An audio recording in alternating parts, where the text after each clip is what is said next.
go ahead and share my screen, and I will first thank everybody for making the time for this very important work. I am excited with the possibilities of where it's going. Um, we at Pratt focused on the Enlightened Women's Leadership Training. We created a Buddhist centered curriculum that really leaned into the traditions and teachings, but also focused on practical leadership tools. We wanted to make it experiential, culturally responsive, and we wanted to also make sure that it was something that people can incorporate in their day to day mindfulness practices. This curriculum was created with Rhonda Schaller at Pratt Institute, as well as myself. And we used a qualitative methodology. We used focus groups as well as group interaction um, formats so that we could gather insights. We developed and tested the Buddhist inspired curriculum specifically with women of color and folks with immigrant stories. So those are the criteria that we used. We also tried to integrate about three different types of modules into the curriculum. The first one was contemplative understanding, mindful leadership, and what that meant.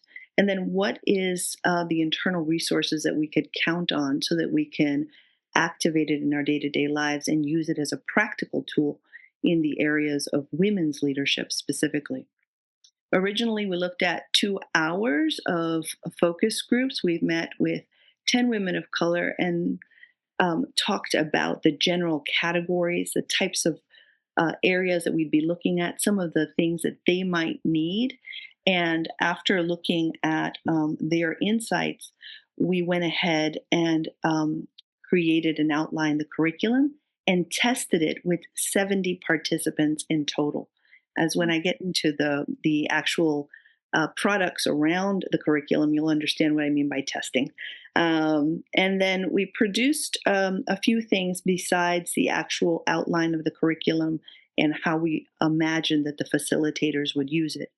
Um, we produced a reflection workbook based on Dr. Lenz's teachings, and then also a card deck meant to be used as a training tool and internal modalities. We were really blessed to be able to use Rama's music as well as the drawings of my colleague Rhonda Schaller, who's here today at the meeting. So it's exciting to talk about her work as well. We promoted it so that we could get a robust amount of people responding to the work and seeing the excitement around our collaboration with Lenz. And then we learned quite a bit of things. So I wanted to share these 5 teachings that came up. The first one was that translating Buddhist concepts required a certain amount of careful balance between depth and accessibility to the concepts. We wanted to make sure that the train the trainer model was principled so that it could be sustainable growth over time. We realized that the immigrant stories prompted really rich dialogue, and that allowed us to think about being culturally responsive in a time where leadership meant something different, full person participation. And finally, the last thing that we learned was experiential learning combined with theory has particular impact, and we should lean in on some of that in our methodology for future work.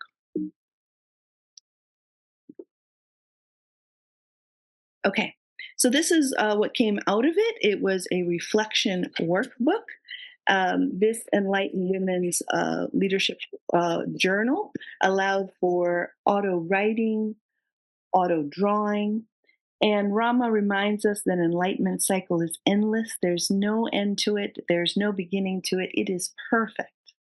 And therefore, you can explore enlightenment at any time of your life. It's always perfect time to begin.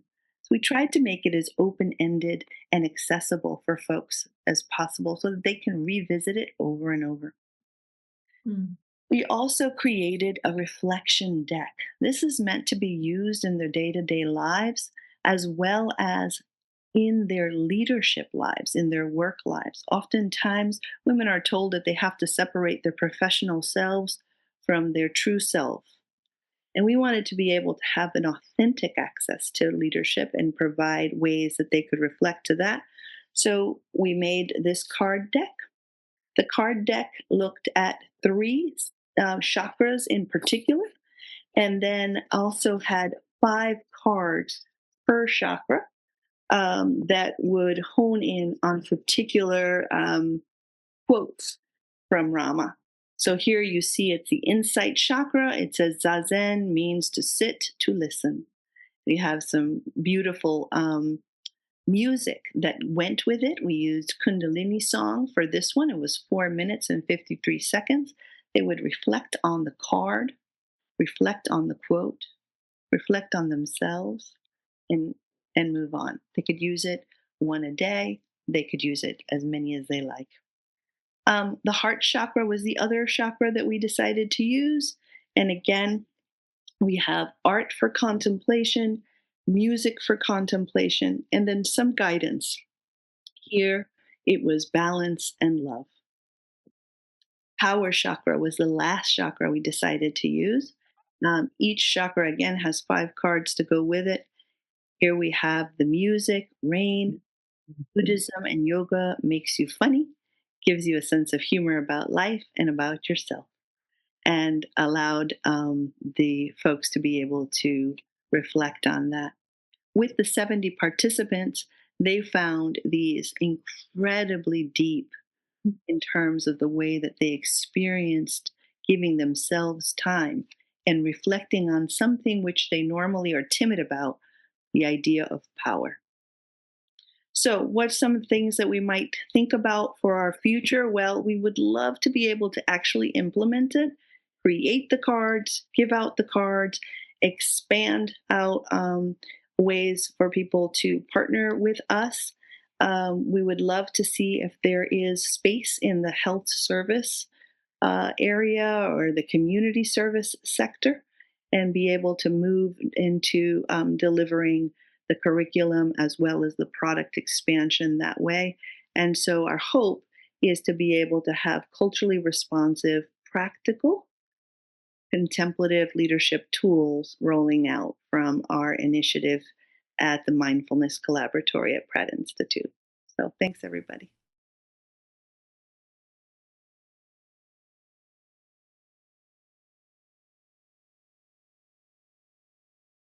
Thank you for having me, and it is a true honor to be here with all of you and to share a little bit about what we do and to hear about what you guys do. It's an incredible privilege. So yes, I am so honored to be a part of the Veterans Yoga Project. We were founded in 2011 by a clinical psychologist who was doing his postdoc work at the VA in Connecticut. And as part of some of his work, he started incorporating tools of mindful resilience. So we lovingly refer to these tools as breathing, meditation, guided rest, gratitude, and mindful movement. So he started it, Dr. Dan Libby is his name. He started incorporating these tools into his practices. And one of his veterans came to him one day and said, "Hey, doc, I didn't need my medication to sleep last night. I meditated instead." So from there, Veterans Yoga Project was created, and um, we humbly and very gratefully bring yoga to veterans. So we have our flagship training is our Mindful Resilience for Trauma Recovery training, which is designed for yoga teachers and clinicians, caregivers, anyone who is interested in understanding the psychology and physiology of trauma, how and why it sits in the body, and why these tools of mindful resilience are a supportive and complementary approach towards supporting post-traumatic growth. More recently, we have created a 200-hour yoga teacher training. This training was developed out of necessity. We had a lot of veterans coming to us saying that they have found so much healing and growth through their own yoga practice, and they wanted to be able to carry that forward to their veteran community and military community. So we created a 200-hour yoga teacher training, which which has two paths. One is to be able to bring yoga to the I'll just say civilian community, right, the general population, and one would be to bring yoga to the military population. Our program is taught by both military and civilians. It is open to all genders. It is open to all military affiliation, whether it's active duty, military, or caregivers, military families.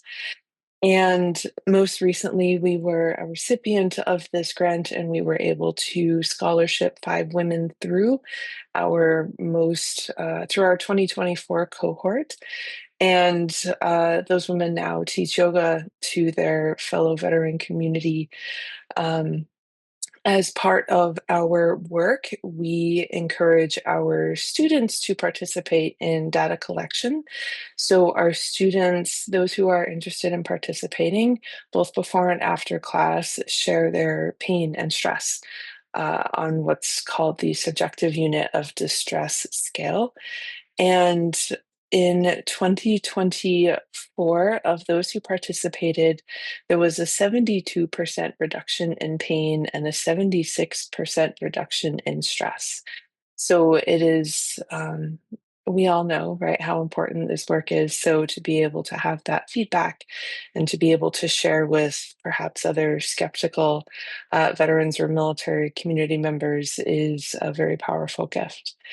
Um, so that all of our classes are free. You can find us veteranyogaproject.org. We have a virtual studio as well as in-person classes, and all of our classes are free. Our virtual studio is taught live. It's through the Zoom platform, and we have about 40 classes a week, varying from shorter meditation practices to a 60-minute power yoga class and everything in between. And there's no limit to the number of classes or practices that anyone can take. So it's an honor to be here with all of you. So thank you.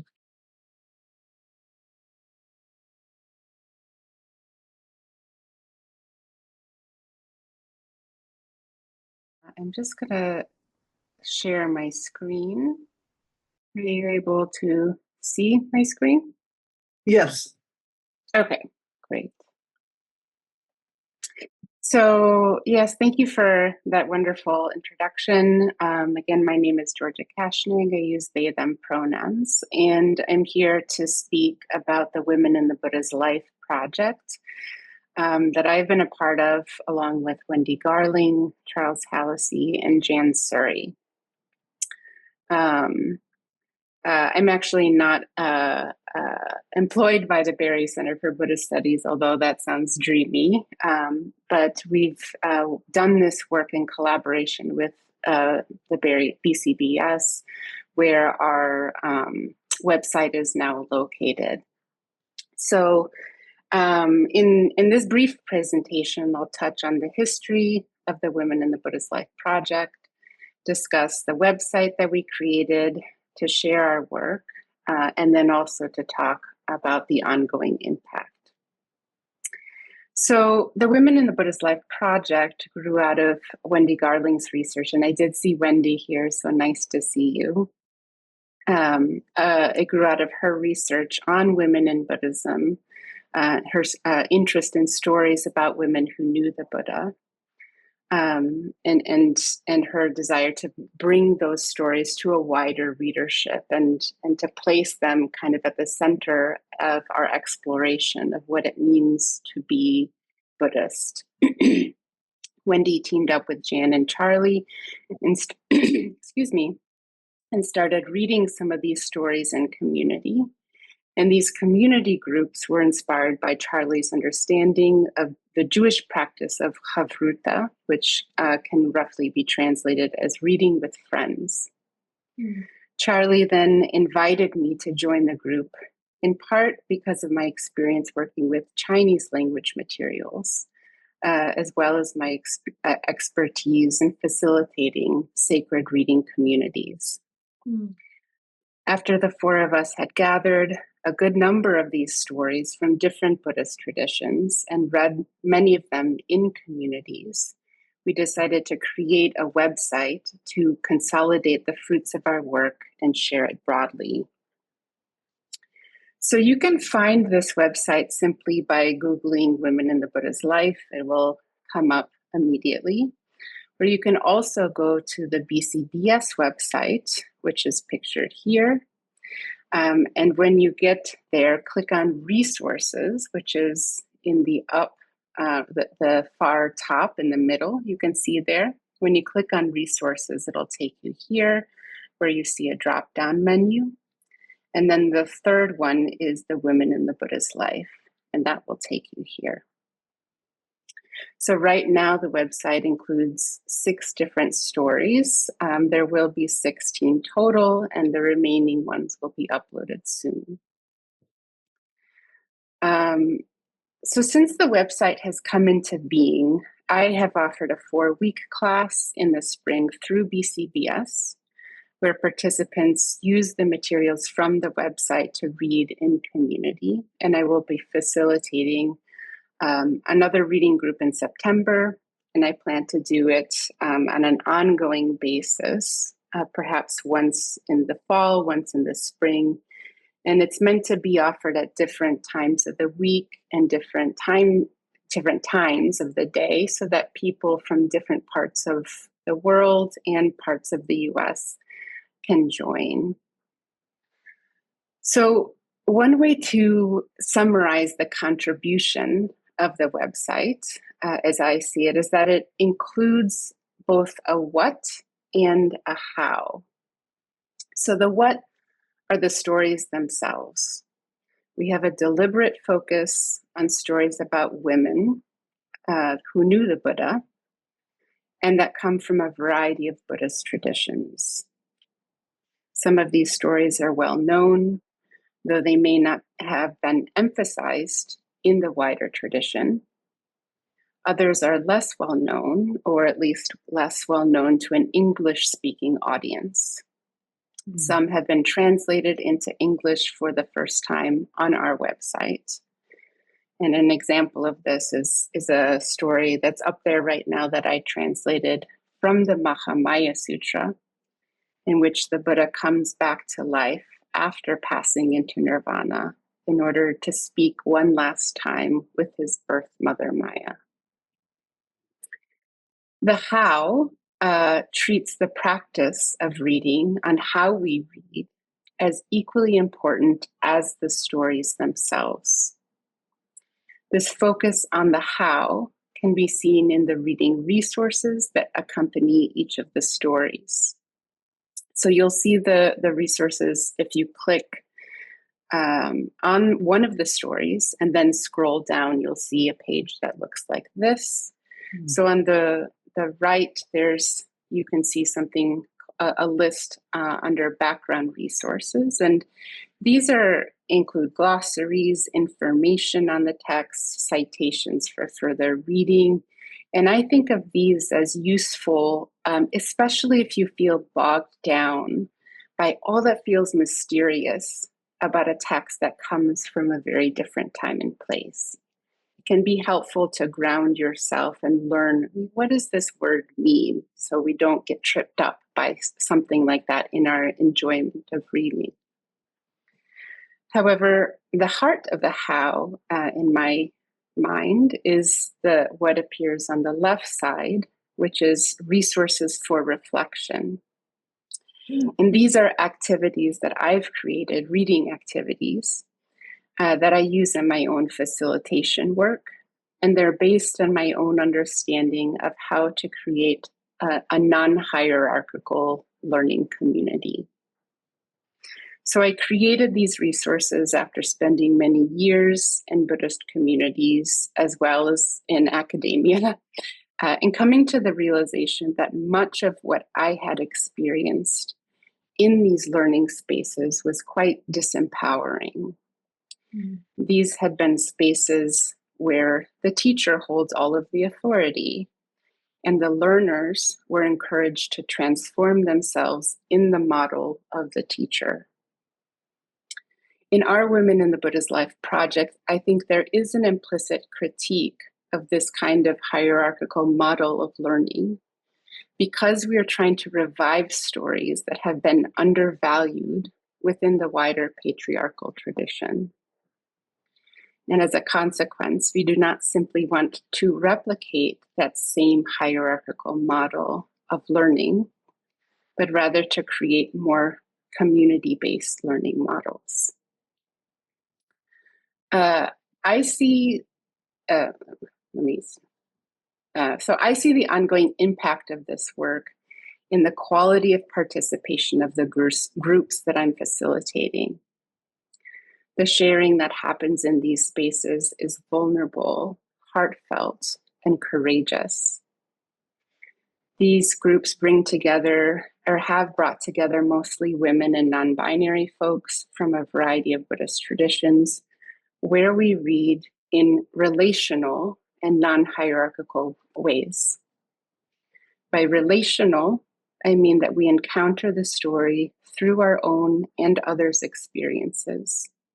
And we regard these experiences as important for our interpretation of the text, as well as our understanding of the world around us. By non-hierarchical, I mean that no one person, this includes the facilitator, the translator, or a Dharma teacher, perhaps, has a privileged relationship to the text. There are no experts. I have found that this community-based learning model allows participants to find nourishment and inspiration in the texts and the experiences of reading in community, while also not being afraid to critique the text or to critique received tradition. So thank you all so much for listening.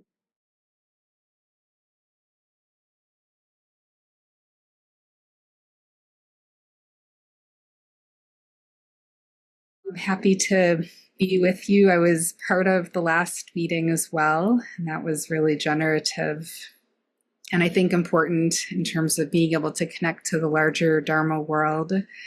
I am grateful for the support of the Lenz Foundation, especially with the 2 projects I was able to complete by the end of June, just 2 months ago. One was a project that focused on Black Buddhists and the Black radical tradition. And I will admit, as a scholar, some self-critique out loud, which is that while it was a labor of love and I thought just such an important project in terms of privileging the voices of Black Buddhists of different lineages, there was an omission in my research, which was that it did not privilege the a chanting-based lineage, which, because I primarily focused on silence and silent sitting and lineages in which teachers are authorized and ordained, I unfortunately missed a great number of practitioners who are just so important for Black Buddhists, broadly speaking, and centering Black culture in Buddhist practice. So with the support of the Lenz Foundation, I was able to go and interview, seek out a number of folks who are both publishing but also practicing. And I was able to do a podcast series, which will be available this fall. And also to talk about how chanting in different lineages supports and also expands the ways in which Black people, broadly speaking, have embraced singing, and how central singing has been for sustaining over generations. So one of the projects was a podcast project that centered Black voices. Of the 8 people I interviewed, 5 were women and talked a good bit about gender. This is the Soka Gakkai International, the Nichiren Buddhist tradition within the United States. So really focused on illuminating their orientation towards singing and music. So people like Dr. Ralph Craig, who has recently published a book on Tina Turner. And as you know, Tina Turner was maybe the most prominent Black Buddhist we can claim, and really loved chanting, and of course was a very powerful voice on the stage. Camila Majid, who has also recently published a book, and she talks a great deal about music and how central music is to her life and her practice of joy. And then a number of other people who have just enlivened their own practices through chanting and embracing different symbols of Black culture. And they have shown a way to make Buddhist teachings more accessible and relevant in ways that are congruent with their own spiritual practices, what they've brought into the Buddhist tradition, but also what Buddhism has given to them. So that was one of the projects I was able to complete with support from Lenz. And for me, I'll just say personally, as the person doing the interviews, it was just an amazing project. And I have now claimed a love of podcasting and can see doing a number of podcast series, limited podcast series, in much the same way that I conducted these interviews.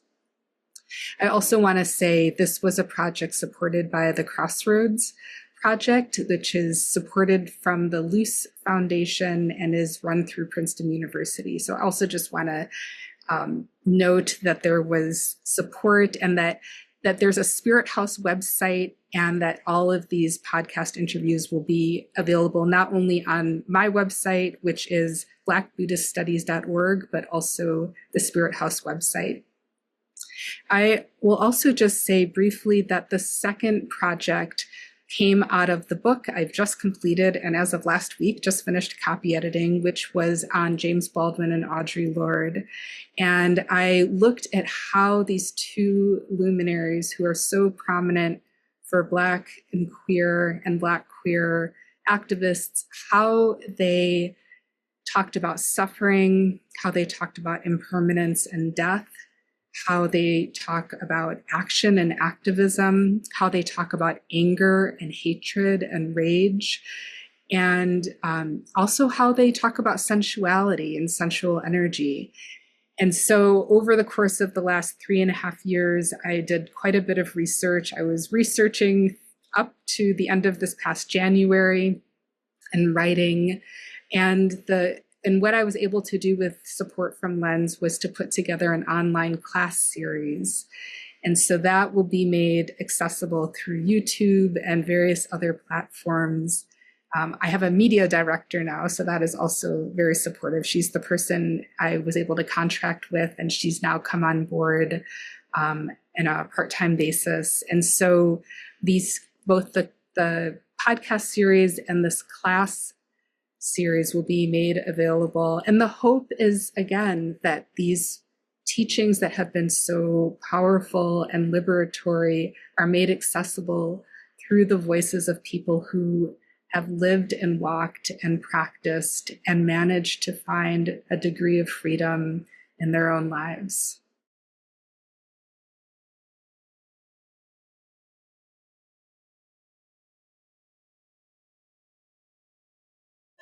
So the Profound Treasury, just a brief history, emerged as a real to fill a real need in transmitting the teachings and practices of Chogyam Trungpa Rinpoche, who was born in Tibet and fled during the Chinese invasion and came to the West. And so he was he was quite an influential figure in Western American Buddhism. And so the Profound Treasury is rooted in the Profound Treasury volumes, which Judy edited and compiled, and are, as is in the title, a treasure of Dharma. We could spend a lifetime studying them. And since the founding of the retreat, Judy has been our gracious leader and was teaching each retreat. And as the retreats developed and continued, we noticed a real need for new teachers, for different views, younger teachers, so that we don't lose these teachings and practices as the senior students of Trungpa Rinpoche pass on. And so we worked together. There were a few stop-start iterations. And in true Trungpa Rinpoche fashion, Judy just kind of helped throw us into the deep end. My first talk, True Dharma talk, was at Profound Treasury 2024. This was supported by the Lenz Foundation. We had 3 mentors and 6 emerging teachers. And we started meeting early in the year and worked together for about 5 months or so. In all, we had 12 meetings. We were asked to prepare small practice talks and get used to preparing that, speaking Dharma. We chose a topic, which was peace. And the mentors helped curate readings. So together we created the curriculum, but heavily led by our mentor team, which included senior students of Trungpa Rinpoche, as well as Judy. So they were really guiding the way. And we created the curriculum for the retreat and that topic that was going to be presented at the retreat. Together, we also attended anti-racism training, as we saw that was foundational to teaching Dharma in America and in a Western setting.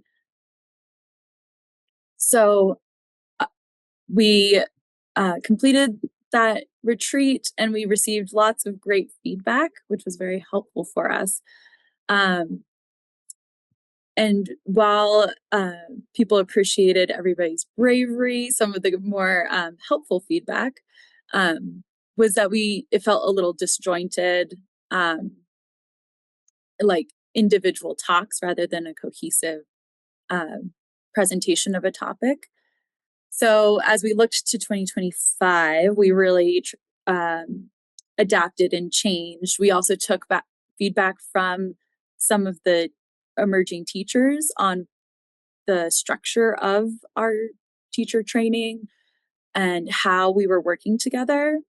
And we revamped it and created definitely a different style. So in 2025, we found more mentors. 3 of our teachers returned, and then we brought in 2 new teachers. And we matched each emerging teacher with a senior mentor. And so those mentors and student groups work together in pairs. And we allowed that to be much more from the source and grassroots, allowing those pairs to really figure out what was going to work for them, rather than we're meeting every other week for 2 hours. This is how it's going to go. And that seemed to produce much better results. We did come together as a larger group monthly, just to ensure that we were on the same page and we were working towards cohesion as the course was developed. Part of what we also did in 2025 was choose a schema. We chose the Four Noble Truths. So we had a more presented path to work with, just within that. And we, with Judy guiding us and leading us, we dug in more to having a logic, both for the whole course and for each class of the retreat. They go over multiple days of this 9-day retreat. And that logic was a ground, path, and fruition, which is very much presented by Trungpa Rinpoche.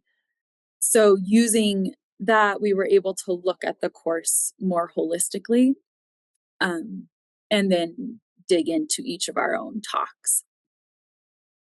And in terms of my own experience, it's definitely, as a newer and emerging teacher, it's quite humbling to be up in front of a group, especially where many of the people in the crowd have been practicing Dharma for 50 years. So while that is very supportive, to also have them there, senior students, to jump in where needed, there is an intimidating factor speaking to a group with such a variety of knowledge. This past year, we also had a student who had meditated for 1 hour. So we're learning how to speak to a wide variety of people in the room. So additionally, we had a few people who had to drop out throughout. So that led to a little bit more spontaneity and taking things on as we were going. So I had about 2 days, a few days to prepare to teach one whole talk that I thought I was only going to be teaching part of, which I actually really appreciated that experience, and almost the spontaneity of it helped connect more with the crowd and with the topic. So I thought that was interesting to have both a very well prepared talk and then a very spontaneous moment. And so finally, as we're looking towards 2026, we're excited to continue. Judy has continued to hand off and train us in different ways. So it's not only in teacher training, but also in leadership, and how do we show up and help guide a retreat and as a whole, and the Profound Treasury Dharma Foundation as a whole. So myself and Daniel Nguyen, we've been asked to help in a more concrete way of guiding the retreat, including picking the topic, the readings, the teachers and mentors, as well as some of our key practice and study staff, and working with them on elective classes. So definitely more of a leadership aspect. And we're also offering to our community scholarships to expand their teacher training options, or just connecting with different lineages and different retreats. So we've offered that out to our wider community, and are hoping to send some folks to different retreats. I know I will be attending Holly Gailey's retreat at Drawla Mountain, which is focused on pedagogy and teaching in this moment, and a trauma-informed teaching as well.